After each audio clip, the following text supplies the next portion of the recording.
ઈરાનના રાષ્ટ્રપતિ રઈસનું હેલિકોપ્ટરમાં દુર્ઘટનામાં મોત.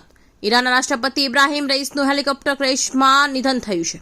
હેલિકોપ્ટર દુર્ઘટના સ્થળે ઈરાનના રાષ્ટ્રપતિ ઇબ્રાહિમ રઈસી, વિદેશ પ્રધાન અને અન્ય લોકોના મૃતદેહ દુર્ઘટના સ્થળે મળવાની પુષ્ટિ થઈ ચૂકી છે. રાષ્ટ્રપતિ ઇબ્રાહિમ રઈસ 63 વર્ષના છે. ઈરાની રાષ્ટ્રપતિના નિધન પર વડાપ્રધાન મોદીએ પણ દુઃખ વ્યક્ત કર્યું છે. તેમણે ટ્વીટ કરતા એક્સ પર લખ્યું છે કે ઈરાનના રાષ્ટ્રપતિ ઇબ્રાહિમ રઈસના નિધનથી ઊંડો આઘાત લાગ્યો છે અને દુઃખ થયું છે.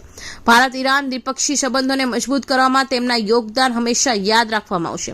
તેમના પરિવાર અને ઈરાનના લોકો પ્રતિ સંવેદના દુઃખીના આપડે ભારત ઈરાનની પડખે ઊભું છે. ઈરાનના બચાવના દળને હેલિકોપ્ટરની કાટમાળા મળી ગયો છે, જે રવિવારે દુર્ઘટના સ્થળ થઈ ગયું હતું. હેલિકોપ્ટરમાં રાષ્ટ્રપતિ ઇબ્રાહિમ રઈસ અને વિદેશી મંત્રી હુસેન અમીર અબ્દુલ્લાહિન સિવાય 7 અન્ય લોકો સવાર હતા. આ પહેલા ઈરાન રેડ ક્રિસન્ટના પ્રમુખ પીર હુસેન કુલવંદી રાષ્ટ્રીય ટેલિવિઝન પર જણાવ્યું હતું કે અનેક કલાકોની શોધખોળ પછી ઇમરજન્સી ટીમ હજી પણ હેલિકોપ્ટરની ક્રેશવાળી જગ્યાએ 2 કિલોમીટર દૂર છે. જોકે તેમણે હેલિકોપ્ટર જોઈ લીધું છે અને એની ઓળખ કરી લીધી છે. રાષ્ટ્રપતિનું હેલિકોપ્ટરમાં રવિવારે ઈરાનના ઉત્તર પશ્ચિમી પ્રાંત ઈસ્ટ અઝરબૈજાનના પહાડી વિસ્તારમાં લાપતા થયું હતું. ઈરાન સરકારે તપાસ માટે 40 ટીમો બનાવી હતી.